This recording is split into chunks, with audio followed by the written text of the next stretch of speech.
பரிசுத்த வேதாகமம் புதிய ஏற்பாடு எபேசியர் 5ஆம் அதிகாரம். ஆதலால் நீங்கள் பிரியமான பிள்ளைகளைப் போல தேவனை பின்பற்றுகிறவர்களாகி, கிறிஸ்து நமக்காக தம்மை தேவனுக்கு சுகந்த வாசனையான காணிக்கையாகவும் பலியாகவும் ஒப்புக்கொடுத்து நம்மில் அன்பு கூர்ந்தது போல நீங்களும் அன்பிலே நடந்து கொள்ளுங்கள். மேலும் பரிசுத்தவான்களுக்கு ஏற்றபடி வேசித்தனமும் மற்ற எந்த அசுத்தமும் பொருளாசையும் ஆகிய இவைகளின் பேர் முதலாய் உங்களுக்குள்ளே சொல்லப்படவும் கூடாது. அப்படியே வம்பும் புத்தியீனமான பேச்சும் பரியாசமும் தகாதவைகள். ஸ்தோத்திரம் செய்தலே தகும். விபச்சாரக்காரனாவது அசுத்தனாவது விக்கிரக ஆராதனைக்காரனாகிய பொருளாசைக்காரனாவது தேவனுடைய ராஜ்யமாகிய கிறிஸ்துவின் ராஜ்யத்திலே சுதந்திரம் அடைவதில்லை என்று அறிந்திருக்கிறீர்களே. இப்படிப்பட்டவைகளின் நிமித்தமாக கீழ்ப்படியாமையின் பிள்ளைகள் மேல் தேவ கோபாக்கினை வருவதால் ஒருவனும் உங்களை வீண் வார்த்தைகளினாலே மோசம் போக்காதபடிக்கு எச்சரிக்கையாயிருங்கள். அவர்களுக்கு பங்காளிகளாகாதிருங்கள். முற்காலத்தில் நீங்கள் அந்தகாரமாயிருந்தீர்கள், இப்பொழுதோ கர்த்தருக்குள் வெளிச்சமாயிருக்கிறீர்கள். வெளிச்சத்தின் பிள்ளைகளாய் நடந்து கொள்ளுங்கள். ஆவியின் கனி சகல நற்குணத்திலும் நீதியிலும் உண்மையிலும் விளங்கும். கர்த்தருக்கு பிரியமானது இன்னதென்று நீங்கள் சோதித்து பாருங்கள். கனியற்ற அந்தகார கிரியைகளுக்கு உடன்படாமல் அவைகளை கடிந்து கொள்ளுங்கள். அவர்களால் ஒளிப்பிடத்தில் செய்யப்படும் கிரியைகளை சொல்லுகிறதும் அவலட்சணமாயிருக்கிறதே. அவைகளெல்லாம் கடிந்து கொள்ளப்பட்டு வெளிச்சத்தினால் வெளியரங்கமாகும். வெளியரங்கமாக்குகிறதெல்லாம் வெளிச்சமாயிருக்கிறது.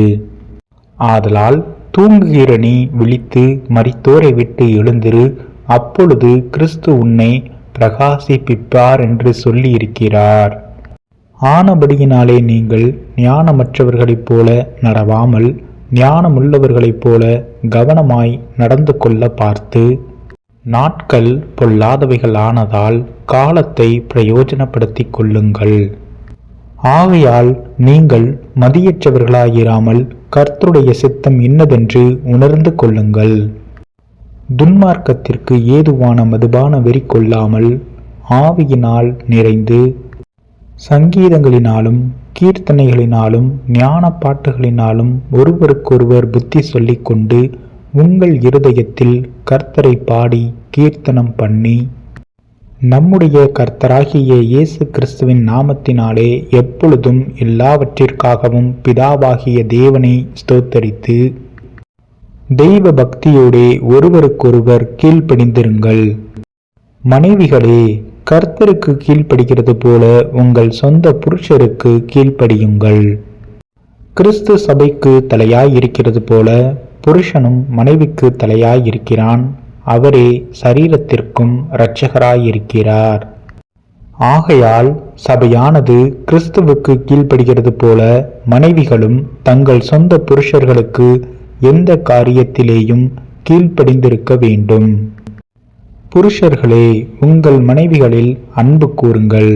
அப்படியே கிறிஸ்துவும் சபையில் அன்பு கூர்ந்து தாம் அதை திருவசனத்தை கொண்டு தண்ணீர் முழுக்கினால் சுத்திகரித்து பரிசுத்தமாக்குகிறதற்கும் கரைத்திரை முதலானவைகள் ஒன்றும் இல்லாமல் பரிசுத்தமும் பிழையற்றதுமான மகிமையுள்ள சபையாக அதை தமக்கு முன் நிறுத்தி கொள்வதற்கும் தம்மை தாமே அதற்காக ஒப்பு கொடுத்தார்.